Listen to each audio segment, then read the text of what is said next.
நேதாஜி சுபாஷ் சந்திரபோஸின் இந்திய தேசிய ராணுவத்தில் பணியாற்றிய சுதந்திர போராட்ட தியாகி கோவிந்தம்மாளின் இறுதிச் சடங்கு வேலூர் மாவட்டம் ஆம்பூரில் இன்று மாலை நடைபெறுகிறது. இதுகுறித்த கூடுதல் தகவல்களை தருகிறார் செய்தியாளர் குமரவேல்.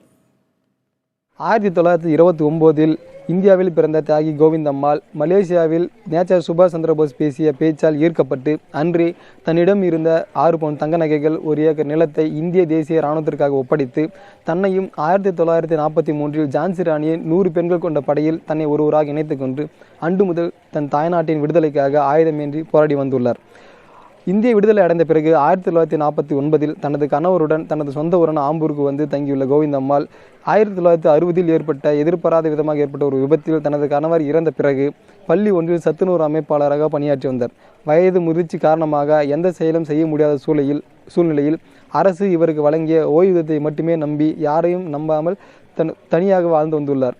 இந்நிலையில் கடந்த 1 வார காலமாக உடல்நலக்குறை ஏற்பட்டு மருத்துவமனையில் சிகிச்சை பெற்று வந்த தியாகி கோவிந்தம்மாள் நேற்று மாலை அவரது வீட்டில் காலமாகியுள்ளார். தற்போது இவரது உடல் அவரது மகள் வீட்டில் வைக்கப்பட்டு பொதுமக்கள், உறவினர்கள் அஞ்சலி செலுத்தி வருகின்றனர். குறிப்பாக காலை தமிழக வணிக வரித்துறை அமைச்சர் KC வீரமணி மற்றும் பொதுமக்கள் அவரது உடலுக்கு அஞ்சலி செலுத்தி வருகின்றனர். இவரது உடல் இன்று மாலை ஆம்பூர் மயானத்தில் நல்லடக்கம் செய்யப்பட உள்ளது. புதிய தலைமுறைக்காக ஒளிப்பதிவாளர் இமானுவேலுடன் குமரவேல்.